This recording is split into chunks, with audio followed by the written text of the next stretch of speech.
Chernóbil, territorio radiactivo.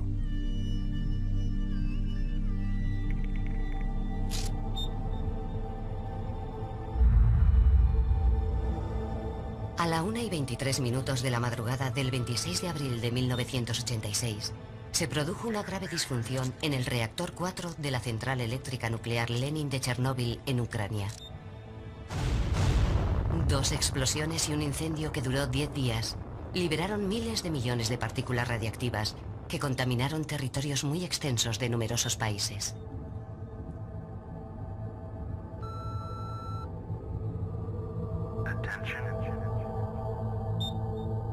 Se creó una zona de exclusión de un radio de aproximadamente 30 kilómetros alrededor de la central, en la que se prohibió la entrada a toda vida humana. Al día siguiente fueron evacuados los 135.000 habitantes de esta zona. Jamás regresarían.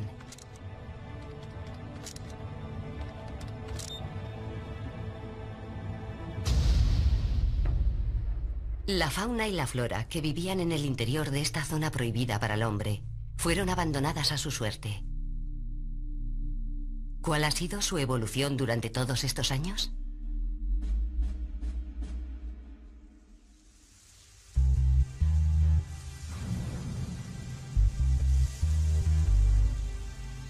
Esta es la historia de los silenciosos y graduales efectos que ha tenido la radiactividad sobre el mundo animal y vegetal de Chernóbil. Narrada por quienes los han observado y estudiado desde el terrible accidente de 1986, los científicos.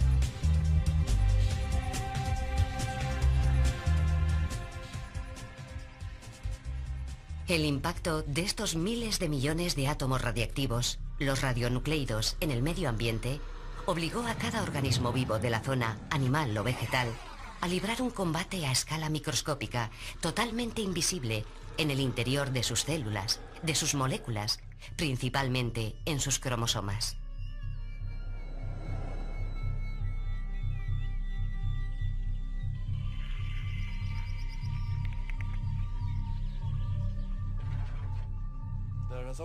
En la Tierra siempre ha habido radiactividad, siempre ha formado parte de nuestro entorno natural. La naturaleza ha aprendido a vivir con ella y ha desarrollado mecanismos de reparación que se ocupan de corregir las consecuencias de la radiación. Pero como era de esperar, la naturaleza no estaba preparada para el repentino aumento de radiactividad vivido en Chernóbil.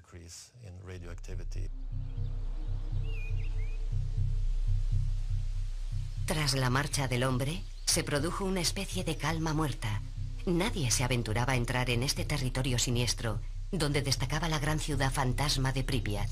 Además, las autoridades enviaron al ejército a destruir las desgraciadas aldeas de la zona para disuadir a todo aquel que sintiera deseos de regresar. Pero esta calma no tardaría en ser perturbada por las entradas y salidas de una nueva población desbordante de curiosidad, los científicos. Tras mostrar la pertinente autorización, se les permite cruzar esta barrera celosamente guardada, la entrada oficial en la zona de exclusión. A partir de aquí, pueden recorrer libremente esta gigantesca tierra de nadie, especialmente aquellas zonas consideradas altamente peligrosas por tener unos niveles de radiactividad miles de veces superiores a los normales. Me llamo Sergei Gashak. Nací en Ucrania, en la ciudad de Zaporozhye. Sergei Gashak fue uno de los 800.000 hombres, llamados oficialmente liquidadores, enviados en 1986 a la zona de exclusión. Aunque tuvo que abandonar Chernóbil debido al exceso de radiactividad, Sergei se prometió a sí mismo que volvería algún día. Y cumplió su promesa, pero para realizar sus propios experimentos. Es sin duda el científico que ha participado en más estudios dentro de la zona de exclusión de Chernóbil.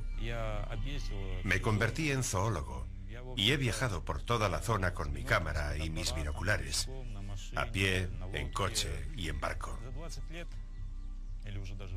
Conozco esta región desde hace 20 años, incluso más, y me siento muy unido a ella.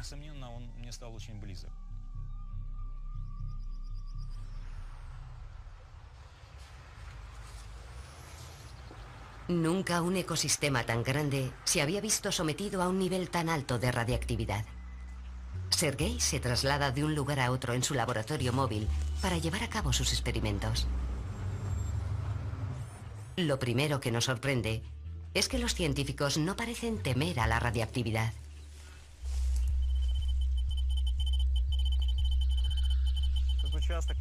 Esta zona está a 2 kilómetros de la central nuclear. Aquí la radiactividad es 1000 veces superior a la normal.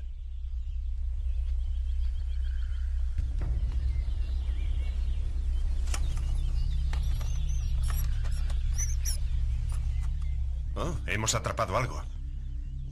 Es un ratón de campo. Está en una zona muy radiactiva y es probable que esté muy contaminado. Y sin embargo parece estar perfectamente sano. Está lleno de vida y es muy fuerte. Puedo sentir la resistencia que ofrece. Está dispuesto a luchar por su vida. Se está defendiendo y luchando contra este animal feroz que lo está atacando, el hombre.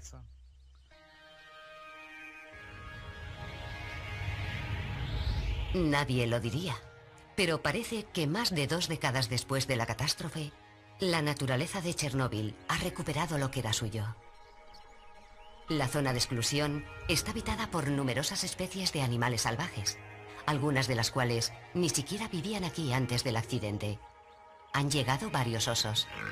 Los jabalíes, ciervos y corzos son una presencia habitual.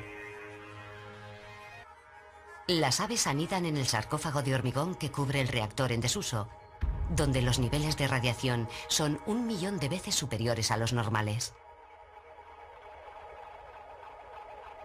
Y lo curioso es que, como en el caso del ratón atrapado por Sergei Gashak, todos los animales parecen estar perfectamente sanos. ¿Se ha convertido la zona de exclusión de Chernóbil en un paraíso para la fauna? Por no hablar de la vegetación. Es exuberante. Los árboles crecen hasta dentro de las viviendas de lo que era la nueva ciudad de Pripyat. Lenta pero implacablemente, los vestigios de lo que era una ciudad soviética ideal están siendo conquistados por el bosque. Cada pueblo se ha convertido en una verdadera selva. Como ocurre con los animales, parece que la radiación no afecta a la vegetación. ¿Es la naturaleza inmune a la radiación? El análisis del ratón atrapado por Sergei aumenta nuestra perplejidad. Estos pequeños roedores son una ayuda valiosísima, no solo porque se dejan atrapar con facilidad, sino porque ya han nacido más de 40 generaciones después del accidente, mientras que el hombre sigue aún en la primera. Por tanto, estos animales son una fuente de información inestable de los efectos a largo plazo de la radiación. Este es un ratón de campo joven y sexualmente activo. Está sano y lleno de energía. No presenta alteraciones visibles causadas por la radiación. Está muy contaminado porque es muy probable que provenga del bosque rojo. Ahora vamos a medir su nivel de radiactividad. Sergei ha instalado un medidor de radiactividad gamma en su autobús laboratorio. Esta máquina le permite medir con precisión la cantidad de radiactividad emitida por el cuerpo del ratón y determinar así si sus niveles son normales. Este pico es característico. Este ratón es muy radiactivo comparado con nuestra fuente de control. Esto significa que hay una gran cantidad de cesio 137 en el cuerpo de este animal. Es lo esperado porque estos animales comen todo lo que encuentran en el bosque y eso les hace absorber todo tipo de átomos radiactivos, de radionucleidos. Lo que resulta increíble es que estos animales sean capaces de vivir y reproducirse, a pesar de tener unos niveles tan altos de radiactividad. En cualquier caso, me habría sorprendido mucho haber atrapado un animal no contaminado.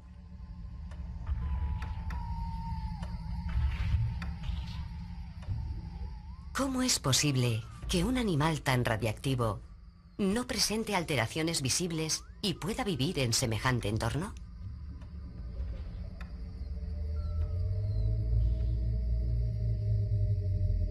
Para poder entender cómo la naturaleza ha podido llegar a esta situación tan paradójica, debemos retroceder al día del accidente y, en concreto, al momento exacto en el que explotó el reactor 4, a la 1:23 de la madrugada del 26 de abril de 1986. Para empeorar las cosas, El reactor, que acababa de ser rellenado de combustible, contenía 200 toneladas de óxido de uranio. Se produjo una explosión, pero no fue una explosión nuclear, sino una explosión térmica. El techo de cemento saltó por los aires, todo el combustible se dispersó por los alrededores y las partículas cayeron como si fueran bolas de petanca.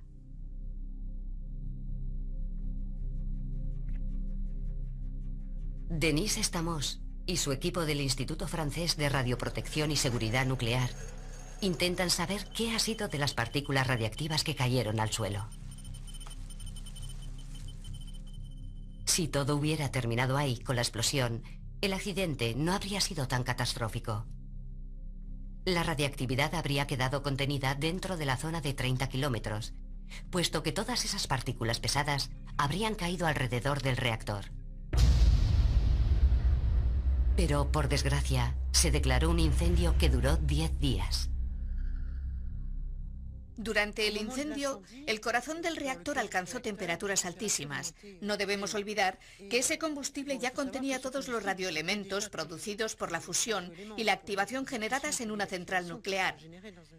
Los elementos más pesados cayeron cerca de la central, pero los elementos más ligeros y volátiles se dispersaron hasta zonas muy alejadas. Se formó así un penacho radiactivo que emprendería un viaje que le llevó muy lejos. Había nacido la famosa nube de Chernóbil, una nube que no respetó las fronteras trazadas por el hombre. Esta es la trayectoria que siguió la nube desde el 26 de abril al 9 de mayo de 1986, reconstruida científicamente en base a miles de datos. En 10 días, se esparcieron en la atmósfera a merced del viento miles de millones de partículas radiactivas, el equivalente a 30.000 veces el conjunto de residuos nucleares producidos en un año por todas las centrales nucleares del mundo. Incluso en la actualidad, el 3% de la radiación a la que estamos expuestos a diario proviene de la nube de Chernóbil. Entonces intervino el tiempo atmosférico. El viento cambió y la nube radiactiva se mezcló con la lluvia. Y los radioelementos cayeron en las zonas en las que se produjeron precipitaciones, creando así puntos de contaminación. En los lugares en los que no llovió, no se produjo esta precipitación radiactiva, creándose así zonas no contaminadas. La radiactividad se dispersó, lo que impidió tratar la amplia zona afectada de una forma homogénea. Miles de mediciones nos permiten trazar un mapa de la contaminación y volver a dibujar los contornos de la zona de exclusión. Los residuos de la explosión y la lluvia de cenizas radiactivas muestran las brutales variaciones en los niveles de radiactividad. Entonces se creó una zona de riesgo, de la que, a pesar de todo, quedaban fuera regiones muy contaminadas. Lamentablemente, en muchos casos, la población de esas regiones nunca fue evacuada. Bajo el sol de la primavera de 1986, cuando millones de átomos a cual más radiactivo cayeron sobre la naturaleza, empezó a librarse una inmensa batalla. Los científicos la denominan la fase aguda. Los organismos vivos, animales y vegetales, que tuvieron la desgracia de quedar cubiertos por esta capa de cenizas, se vieron sometidos a una gigantesca cantidad de radiactividad que entró en contacto directo con sus células. Estos organismos sufrieron un copioso ataque de radiactividad.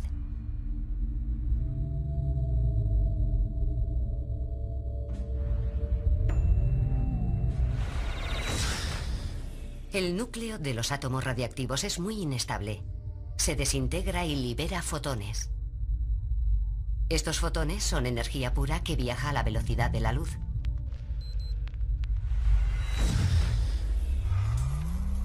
Atraviesan la materia. Hay millones de ellos. Esta radiación es completamente invisible. Es la radiación gamma. Cuando estos fotones entran en contacto con la materia, provocan colisiones en el transcurso de toda su trayectoria. Descomponen las moléculas, liberándose así piezas de moléculas que los científicos denominan radicales libres. Estos radicales libres son muy tóxicos y a su vez destruyen otras moléculas. En dosis muy altas, estos radicales libres provocan la destrucción de las células y, en consecuencia, de los tejidos. Los organismos vivos no estaban preparados para un ataque de esta naturaleza y en una dosis tan alta. En los días y meses posteriores a la catástrofe, se encontraron decenas de millones de cadáveres de animales, insectos, flores, árboles y vegetales en la zona de exclusión. Cifra que ascendería sin duda a miles de millones si contáramos todos los microorganismos y bacterias.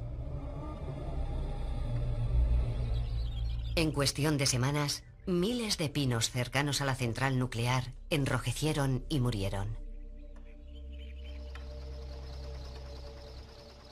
Los científicos bautizaron este bosque siniestro con el nombre de Bosque Rojo.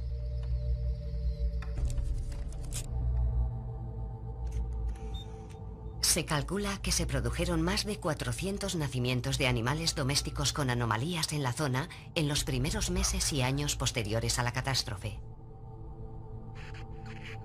Pero debido a que la lluvia radiactiva cayó de forma aleatoria, hubo zonas prácticamente no contaminadas contiguas a otras que se vieron totalmente desprovistas de su fauna, que resultó exterminada debido a la violenta dosis de radiactividad.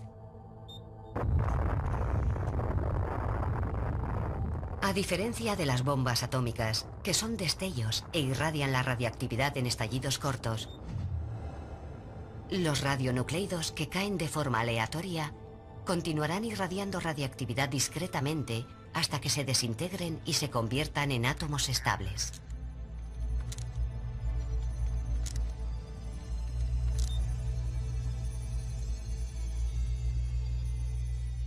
Los elementos radiactivos se caracterizan por sus periodos de semidesintegración, la llamada vida a mitad. La vida a mitad corresponde a la cantidad de tiempo que necesita un radioelemento para perder la mitad de su radiactividad. Eso significa que después de 10 periodos de vida a mitad, un elemento ha dejado de ser radiactivo. Algunos elementos radiactivos tienen una vida a mitad muy corta, de unos segundos o unos pocos días. Eso significa que ya no son radiotóxicos. Pero otros elementos, como el plutonio, el americio y el uranio, tienen una vida a mitad mucho más larga, de cientos de miles de años. Hoy, más de 2 décadas después, subsisten menos del 3% de los átomos radiactivos que cayeron en la zona de exclusión de Chernóbil. Pero los que aún subsisten estarán ahí durante mucho tiempo, y los científicos siguen sin saber exactamente cómo se comportarán al entrar en contacto con la naturaleza. La zona de Chernóbil ha entrado en una nueva fase, denominada por los científicos como fase de radiactividad crónica de dosis baja. Estas dosis no tienen nada que ver con las de los primeros años posteriores al accidente, pero a pesar de todo, siguen siendo miles de veces superiores a las normales. Estación tras estación, año tras año, ayudados por la descomposición natural de la vegetación, los radionucleidos residuales penetran lentamente en la Tierra y entran en contacto con las raíces de las plantas. Se supone que los organismos vivos, vegetales o animales, tendrían que absorber estos átomos, ya sea por inhalación o a través de la comida. Y en consecuencia, se verían obligados a luchar contra un enemigo interior, someterse a una irradiación interna y convertirse en seres radiactivos. En teoría, toda la cadena alimentaria de la zona de exclusión debería verse afectada.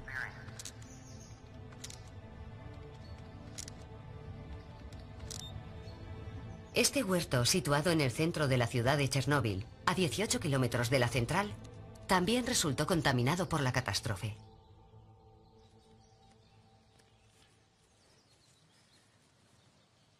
Esta es la casa de Leonid Bogdan. Leonid vive solo. Regresó a Chernóbil tras su divorcio. Leonid es una excepción y vive aquí ilegalmente. Los 2000 empleados encargados de controlar y gestionar la zona de exclusión viven en barracones y comen en un comedor en el que toda la comida que se sirve llega de zonas no contaminadas.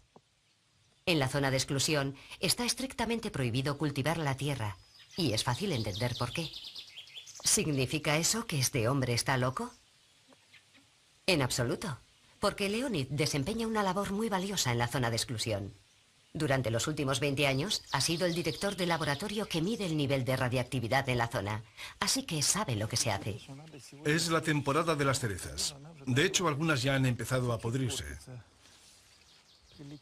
Si no las como yo, acabarán pudriéndose todas o se las comerán las abejas. El cerezo es un árbol frutal muy especial. A pesar de que absorbe el cesio y el estroncio, las cantidades que podemos encontrar en la carne de la cereza son insignificantes, aunque sí es cierto que se concentran en el hueso. Eso significa que podemos comernos las cerezas, pero es obligatorio escupir el hueso.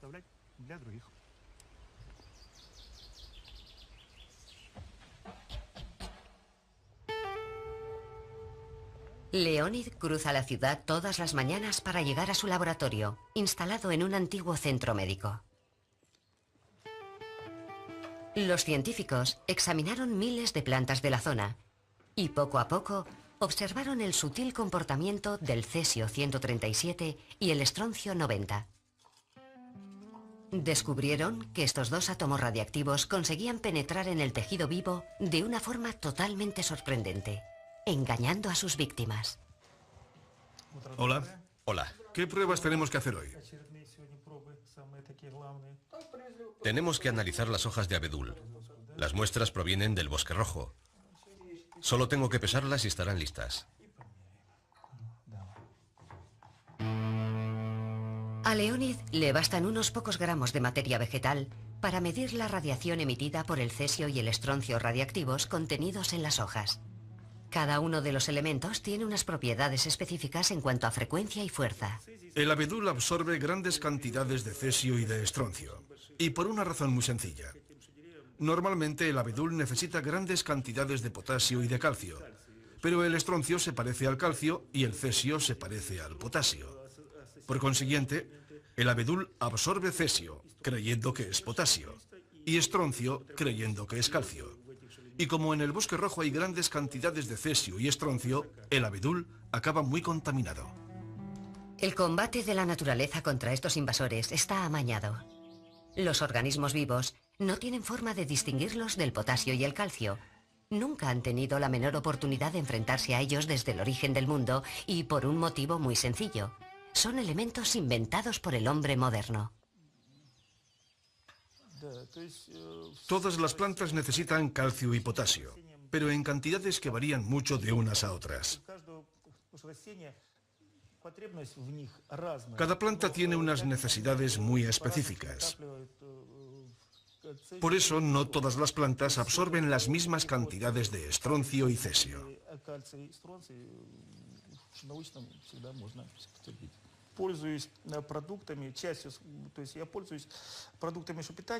Yo como las hortalizas que planto yo mismo en mi huerto. En cuanto empecé a trabajar en mi laboratorio, analicé uno a uno todos los productos de mi huerto: acedera, patata, col, rábano, tomate, cebolla y pepino. Y llegué a unas conclusiones muy precisas. Tras estudiar los resultados de esos análisis, decidí eliminar ciertas frutas y hortalizas de mi huerto: la uva, la acedera y la grosella negra.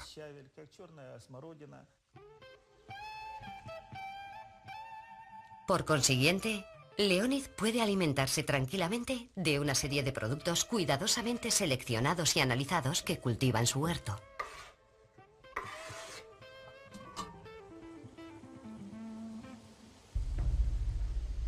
Pero la situación es completamente distinta para la fauna de la zona de exclusión, que ingiere alegremente miles de átomos de cesio y estroncio a diario.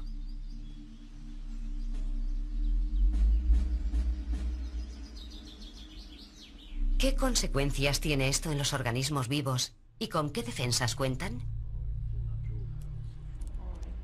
Carl Magnus Larsson, de la Agencia de Radioprotección sueca, conoce las respuestas a estas preguntas, puesto que coordina los trabajos de investigación de más de 30 laboratorios europeos. La radiación provoca daños o roturas en el ADN. Estas rupturas pueden ser causadas directamente o a través de la aparición de radicales libres. Pero a su vez, la naturaleza ha creado mecanismos de reparación que limitan los daños sufridos por el ADN.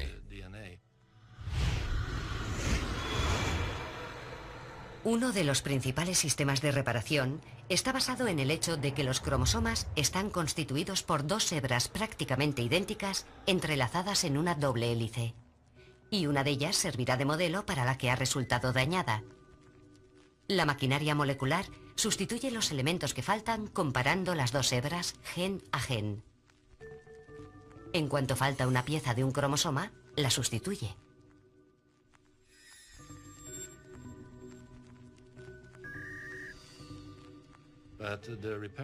Pero los mecanismos de reparación no siempre son infalibles.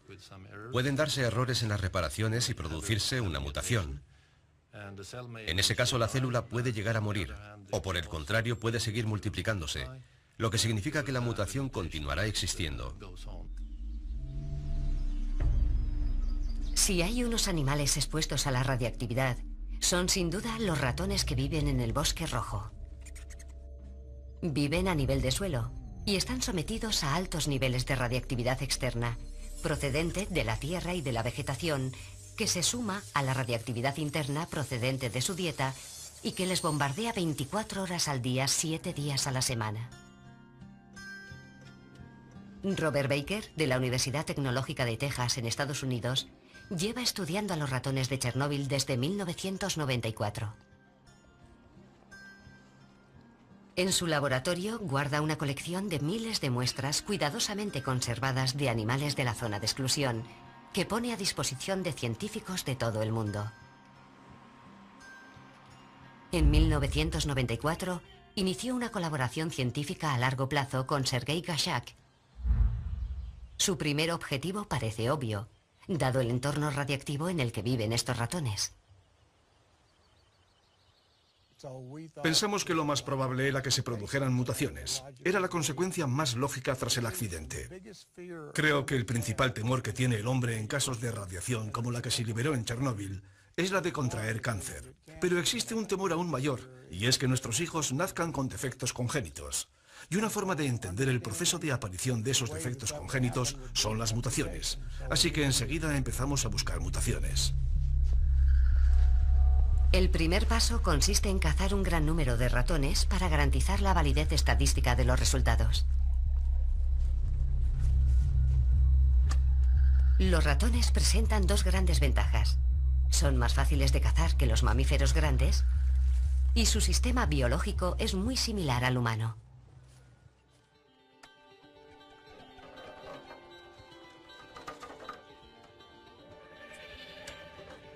La siguiente fase del estudio se llevó a cabo en Slabutich, en el laboratorio de radioecología de Sergei, creado en 1999 para poder estudiar el efecto de la radiación en el medio ambiente.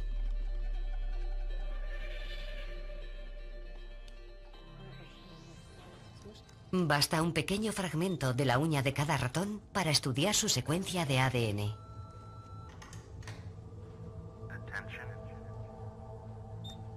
Estas muestras se introducen luego en una incubadora hasta que llega el momento de enviarlas al laboratorio tejano de Robert Baker.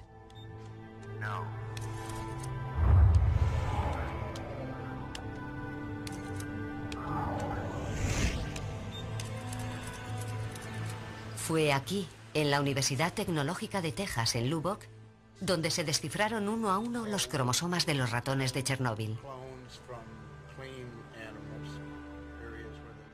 Robert Baker se llevó una gran sorpresa al ver, por una parte, una tasa de mutación tan baja, y por otra, que había muchas especies de ratones diferentes, pero genéticamente muy parecidas. Finalmente, el equipo de científicos encontró la explicación al misterio. Durante el periodo de gran radiactividad inmediatamente posterior al accidente, la muerte de todos los animales dejó extensas zonas despobladas. Quedaron así una serie de espacios libres en los que no había un solo animal vivo.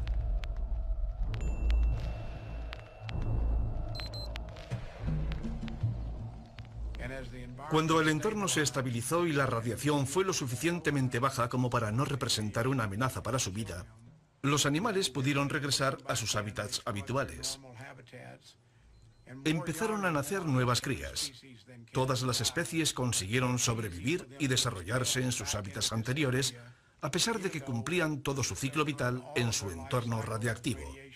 En estos momentos producen esperma y huevos, prosiguen con su desarrollo embrionario y se reproducen. Continúan con su ciclo vital igual que antes, aunque ahora lo hacen en un entorno radiactivo y, por lo que sabemos, sin mayores problemas. Especies de ratones, muy próximas genéticamente a las exterminadas después de la catástrofe, volvieron a colonizar los espacios que habían quedado vacíos después del accidente. Se mezclaron entre ellas y se extendieron por toda la zona de Chernóbil. Esta situación pudo haberse repetido con muchas otras especies animales en Chernóbil. Es posible que animales llegados de otras zonas que no se vieron sometidos a una fuerte exposición radiactiva después del accidente repoblaran lentamente las zonas que habían quedado vacías, llevando con ello sus variaciones genéticas naturales. Si estos ratones no tienen ninguna patología aparente, ¿qué podemos decir de sus órganos internos? ¿Están intactos? Los estudios de laboratorio demuestran la aparición de unas formidables estrategias de defensa en estos pequeños animales sometidos a radiación. Las anomalías, las aberraciones, las patologías son evidentes. Es algo que podemos observar en varios tejidos. Por supuesto, no hay duda de que los organismos de los animales que viven en zonas de alta radiactividad están sometidos a estrés y que todos los sistemas biológicos que compensan estos daños se ven solicitados al máximo. Pero a pesar de todo, comprobamos que cada organismo posee mecanismos de defensa suficientes para compensar estas debilidades, lo que le permite sobrevivir en estas condiciones. ¿Cómo podemos evaluar el estado de salud de toda la fauna que se vio sometida a la radiactividad? Los ratones no viajan mucho durante el transcurso de su existencia y son fáciles de estudiar. Pero, ¿qué sabemos de los grandes mamíferos que recorren grandes distancias? No hay duda de que están ahí, en un número que desconocemos, puesto que no han sido estudiados por falta de medios económicos y parecen gozar de buena salud. Pero, como ocurre en cualquier zona poblada por animales salvajes, los más débiles no son visibles porque los depredadores dan buena cuenta de ellos.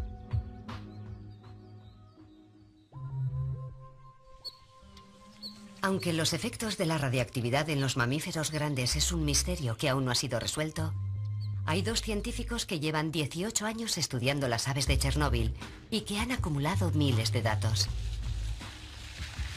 ¿Resisten las aves el impacto del cesio y del estroncio tan bien como los ratones?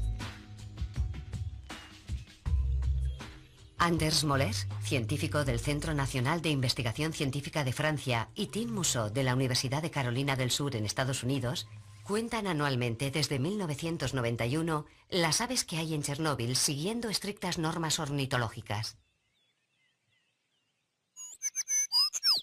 Su principal objetivo es descubrir si existen diferencias entre zonas muy contaminadas, como el bosque rojo, y zonas poco contaminadas.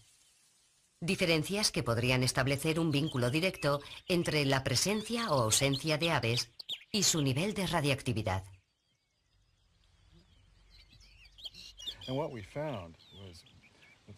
Descubrimos una disminución drástica tanto en la abundancia del número total de aves como en el número de especies diferentes de aves en las zonas más contaminadas. Un patrón que se repetía en todas las zonas estudiadas. En total, Anders Moller y Tim Mousseau contaron 1.570 aves repartidas en 50 especies. Pero en las zonas muy contaminadas el número de especies se dividía por 2 y el número de aves por especie disminuía en 2/3. Anders y Tim realizaron sus descubrimientos más importantes sobre los efectos que tienen las dosis bajas de radiactividad en las aves entre las ruinas de las viejas granjas colectivas de Chernóbil, uno de los símbolos de la agricultura soviética. Estos científicos, que hasta entonces habían capturado y estudiado más de 15.000 golondrinas en todo el mundo, jamás habían visto nada semejante.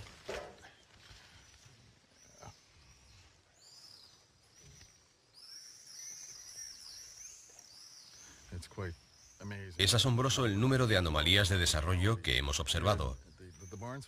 En las golondrinas examinadas, hemos encontrado tumores en las patas, en el cuello, en los ojos. Mira, aquí hay algo extraño.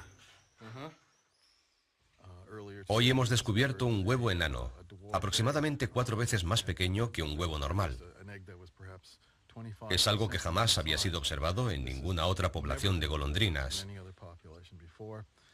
Y cuando vas sumando todas esas anomalías, que es lo que hemos hecho en los últimos años, descubres que has encontrado del orden de 14 o 15 anomalías distintas, 10 de las cuales jamás habían sido observadas antes en ninguna otra población de golondrinas del mundo.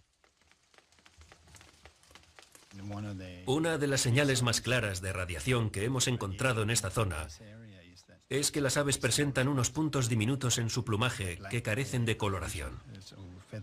Es una especie de albanismo parcial, lo que constituye un fenómeno muy raro en la naturaleza. Solo hay otro entorno en el que se ha estudiado el albinismo parcial. En algunas grandes ciudades como París y Moscú, debido a sus relativamente altos niveles de contaminación. Aquí hemos observado diversos tipos de anomalías morfológicas en las plumas, entre ellas la asimetría, esto es, diferencias en la longitud de las plumas del lado izquierdo y derecho del cuerpo.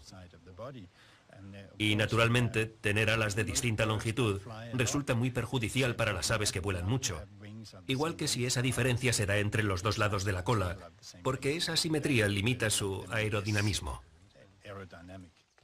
Anders Moller y Tim Mousseau observaron envejecimiento prematuro en las golondrinas y una tasa de supervivencia de un año a otro de solo el 30%, cuando la esperanza de vida normal es de 14 meses. Pero las anomalías más graves se descubrieron en las muestras de esperma. He comprobado que más del 50% del esperma de las golondrinas presenta alguna anomalía morfológica, lo cual es una muy mala noticia para ellas porque generalmente ese esperma carece de capacidad de fertilización. Muchas de las aves que hemos visto establecerse en la zona, y me refiero en concreto a las golondrinas, eran inmigrantes. Quiero decir que no habían nacido en la zona.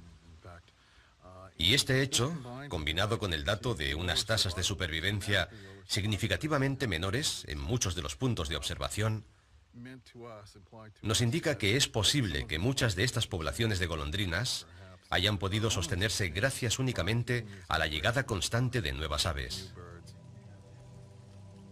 La radiación diezmó la población de golondrinas, lo que dejó espacio para nuevas golondrinas que a su vez van llegando y muriendo. ¿Se ha convertido Chernóbil en uno de los mayores refugios de animales de Europa, cuando es en realidad una trampa, un inmenso pozo de biodiversidad al que llegan aves de todas partes para morir? En 2007, y después de analizar cientos de muestras, Anders Moller y Tim Mousseau descubrieron el probable motivo que explica esta deficiencia en las golondrinas. Una explicación que podría estar vinculada con el hecho de que las golondrinas no viven allí durante todo el año. De hecho, durante el enorme esfuerzo que le supone el viaje de migración desde África, las golondrinas consumen una gran parte de su reserva de antioxidantes. Y esas moléculas desempeñan un papel importante en la lucha contra la radiación. Cuando la radiación descompone las moléculas y genera radicales libres extremadamente tóxicos, los antioxidantes los destruyen.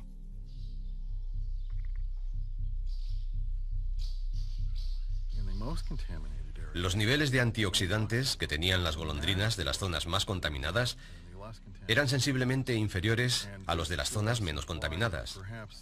Y esto nos hace pensar en la posibilidad de que las golondrinas utilizaran los antioxidantes para combatir los efectos de la radiación ionizante. Se sabe que esta genera radicales libres que pueden dañar el ADN y provocar mutaciones. Para nosotros fue muy importante establecer esta relación causa-efecto entre la radiación y los niveles bajos de antioxidantes. Al llegar a las zonas más contaminadas de Chernóbil, la cantidad de antioxidantes que les queda es consumida rápidamente para combatir la avalancha de radicales libres. Y en cuanto se quedan sin reservas, los radicales libres destruyen el tejido vivo, tras lo cual los efectos no tardan en hacerse visibles y nocivos.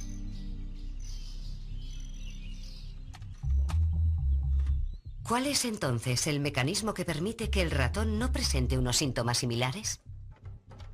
Fue en 2008, tras 14 años de ardua investigación, cuando se dio un nuevo paso en la comprensión de la extraordinaria resistencia que ofrecen los ratones. El equipo de Robert Baker emprendió un experimento dirigido por Brenda Rogers, que arrojó nueva luz sobre la inesperada estrategia de defensa de los ratones. Cuando empezamos con los experimentos en la zona de exclusión, esperábamos encontrarnos con muchas mutaciones, incluso deformidades en los organismos. Pero no fue así, con lo que de pronto nos dimos de bruces con el misterio de la existencia de unos organismos vivos que vivían en un entorno contaminado que parecían no verse afectados por la radiación. Así que empezamos a investigar en busca de una explicación.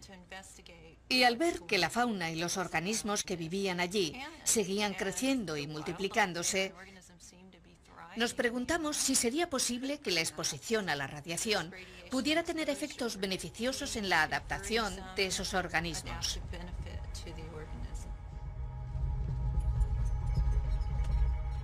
El equipo de Brenda Rogers llevó al Bosque Rojo un grupo de ratones blancos de laboratorio que jamás habían estado en contacto con la radiación. Y llevó otro grupo de ratones que les sirviera de comparación a una zona no contaminada.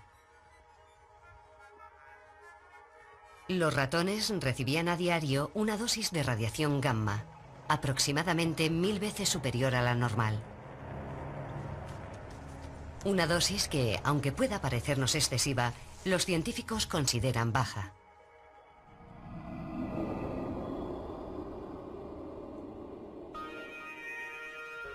Fin de la primera fase del experimento. 45 días después llevan los ratones a Slabutich. Brenda somete a los dos grupos de ratones a una violenta dosis de radiación. Les administra un Gray y medio, dosis suficiente para provocar innumerables roturas moleculares, sobre todo en los cromosomas. La diferencia es que esta vez la dosis se administra en fracciones de segundo. ¿Resistirán mejor esta irradiación violenta los ratones que han permanecido en la zona no contaminada del bosque? Queríamos saber si una radiación de un Gray y medio causaba menos daños en el ADN de los organismos que habían sido expuestos a una radiación de nivel bajo que en el de los que no habían recibido radiación, porque sabemos que una radiación de un Gray y medio es suficiente para romper el ADN.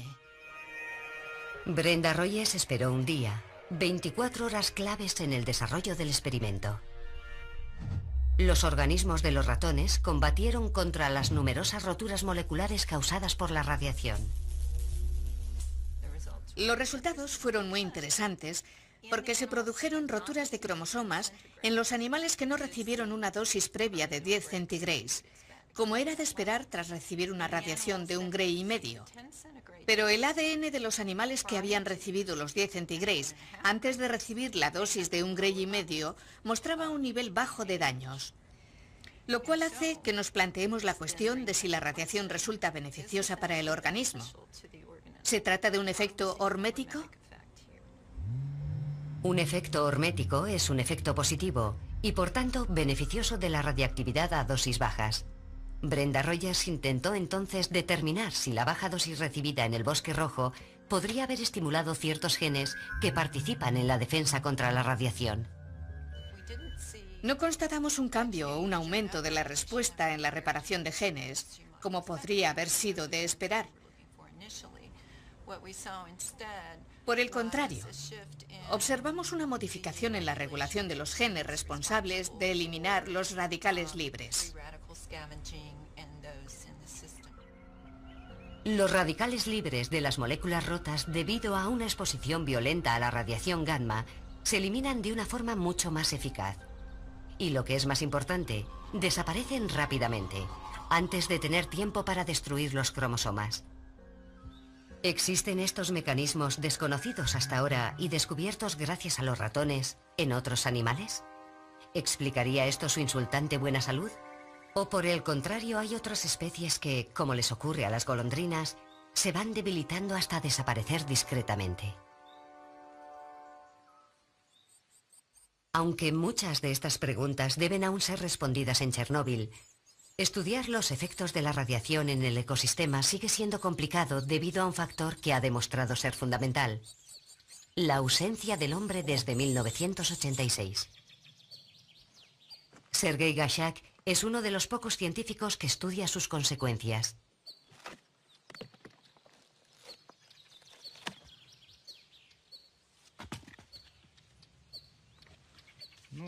Encontrarnos con algo así era muy infrecuente antes del accidente. Sencillamente porque a los silvicultores solo les interesaba tener árboles sanos en los bosques industriales.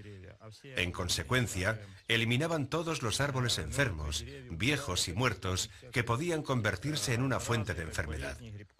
Eliminaban cualquier posible fuente de infección, micosis o enfermedades parasitarias. Pero no debemos olvidar que los árboles enfermos y muertos son elementos habituales en un ecosistema forestal, igual que los árboles sanos. Ambos tipos de árboles están llenos de vida y de comida para un tipo de fauna muy específica. Desde el accidente hay muchos árboles enfermos y muertos. Esto explica por qué la biodiversidad del bosque ha aumentado tanto.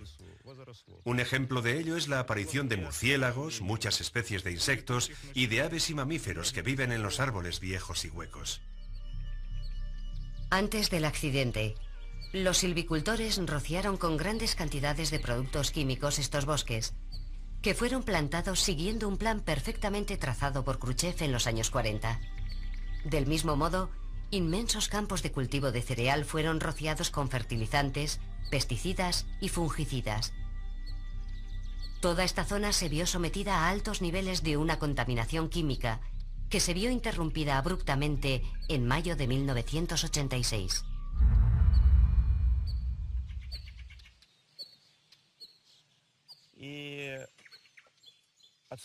La marcha del hombre y la ausencia de sus actividades tuvieron un impacto muy positivo. Los animales y las plantas de toda esta zona y de estos espacios abiertos empezaron a desarrollarse al margen del hombre, en base a sus propias leyes naturales. Ahora estos bosques son más ricos que antes y tienen una mayor biodiversidad que cuando el hombre vivía aquí. Osos, lobos, castores y cisnes de pico amarillo han aparecido en la zona de exclusión. Esta multitud de nuevas llegadas a la zona de exclusión tiene una consecuencia muy natural: un aumento de la población de depredadores, y en concreto, de grandes carnívoros.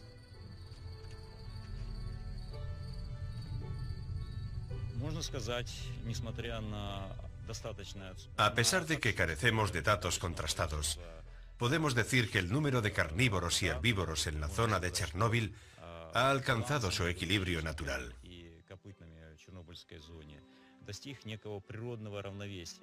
Ahora su número está perfectamente compensado con la vegetación existente, que es a su vez un recurso para los herbívoros. La tríada vegetación, herbívoros y carnívoros ha alcanzado el equilibrio que necesitaba esta región.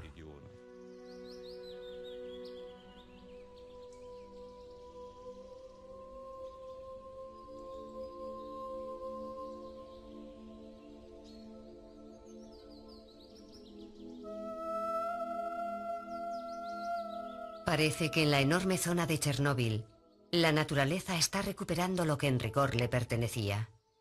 En el mismo lugar en el que se produjo una tragedia que cambió la vida de cientos de miles de seres humanos. Pero si la naturaleza se ha adaptado, no hay duda de que el coste ha sido alto y las pérdidas grandes, especialmente durante los primeros años posteriores a la catástrofe. Un sacrificio que hubiéramos juzgado inaceptable para la especie humana. ¿Y cuál será la situación a largo plazo? Lo ocurrido fue una tragedia. Pero esta región se ha convertido en un tesoro para los científicos que quieren estudiar los efectos de la radiación. Creo que ahora solo conocemos una fracción de la historia, un porcentaje muy pequeño de lo que podemos descubrir. Hemos aprendido mucho, sí, pero lo que debemos preguntarnos ahora es, ¿por qué vemos lo que vemos?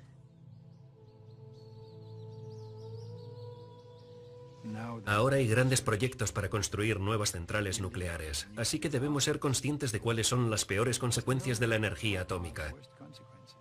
Y esta es una oportunidad única para saberlo. Paradójicamente, la zona de exclusión de Chernóbil podría volver a verse amenazada. En primer lugar, debido a la situación política altamente inestable que se vive en Ucrania y a la falta de recursos. Pero también por la existencia de nuevos planes para reabrir ciertas partes de la zona por motivos económicos. Por ejemplo, para el tratamiento y enterramiento de residuos radiactivos procedentes de otros lugares. Me gustaría mucho que aquí se creara una reserva. Por supuesto, lo ideal sería que la naturaleza contara con el máximo nivel de protección posible. También me gustaría que se creara una base científica que acogiera a los equipos de investigación, establecer una base científica y tomar medidas adecuadas para proteger la naturaleza. Ese es mi sueño.